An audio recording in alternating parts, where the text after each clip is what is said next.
बहन जी ने मुझे आज प्रभारी प्रत्याशी घोषित किया है। मैं भरोसा देता हूं बहन जी को, धन्यवाद देते हुए प्रणाम करते हुए शहीदी धरती मधुबन से कि निश्चित रूप से मधुबन का परिणाम, मऊ जनपद का परिणाम बहुजन समाज पार्टी के पक्ष में जाने वाला है।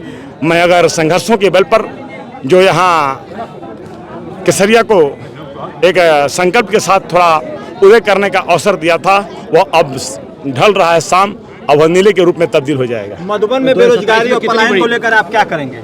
मधुबन में बेरोजगारी और पलायन के सवाल पर जब मैं विधायक बनूंगा तो हाउस में नीति तय करूंगा इसकी, क्योंकि यह अब मधुबन विधानसभा से हम लोग के पूर्व में किए गए प्रयास या भारत सरकार के किए हुए एक काम से मधुबन विधानसभा बड़ी रेलवे लाइन के रूप से भी जुड़ गई है। अब बीच से 4 लेन भी निकल रहा है, जो भविष्य में 6 लेन भी हो सकता है। इस नाते मधुबन में प्लान रोकने के लिए टाटान पीड़ितों और बाढ़ पीड़ितों और मैं कहूँ देवरांचल में लाखों आबादी है, उनके लड़कों को से सभी समाज के नौजवानों को काम देने के लिए हम प्रयास करेंगे कि औद्योगिक इकाइयों का कहीं ना कहीं स्थापना मधुबन विधानसभा में हो, क्योंकि इस देश के लोकतंत्र में जितना अधिकार गोरखपुर को है, जितना बनारस, जितना काशी को है, जितना अन्य बड़े नेताओं के क्षेत्र को है, उससे कहीं ज़्यादा अधिकार दोहरी घाट मधुबन के धरती को है, जहाँ के जवानों ने अपने खून से इस लोकतंत्र के, इस स्वतंत्रता के इतिहास को लिखा है। इस नाते मधुबन में औद्योगिक इकाइयाँ जहाँ बैठाई जाएंगी, वहीं मऊ जनपद में बंद हुई औद्योगिक इकाइयों को भी कैसे किस रूप में नौजवानों के लिए चलाया जा सके, इस पर मैं काम करूँगा।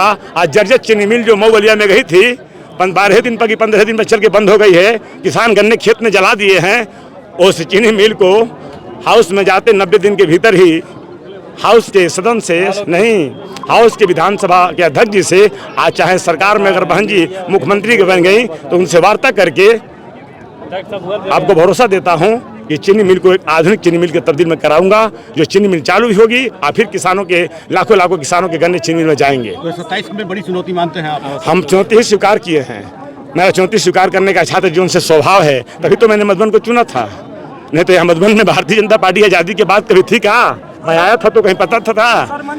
7 में 27 तो पाई थी, 12 में चली गई थी जनवादी पार्टी को, और 14 में ही मैंने 4 साल के प्रयास में लोकसभा में सबसे ज्यादा वोट मोदी जी के चुनाव में दिला दिया था मधुबन में। इस नाते में चुनौती स्वीकार करना मुझे पसंद है। मधुबन में मंत्री और सांसद के टकराव को कैसे देखते हैं आप? क्या कहेंगे, इसको कैसे निपटेंगे? कहीं ना कहीं आपको भी चुनौती आएगी? किसी भी मंत्री और किसी भी सांसद, किसी भी माननीय विधायक के लड़ने लड़ाने का निर्णय उस पार्टी के मुखिया का होता है, यह मेरा निर्णय नहीं है। अब जो मेरा निर्णय होना था वह अंतरात्मा की आवाज़ पर हजारों कार्यकर्ताओं और लाखों जनता के विचार से मैंने लिया है। अकेले कोई निर्णय मैंने नहीं लिया है। मैंने बसपा में जाने से पहले लगभग यहाँ 200 जगह चौपाल किया है।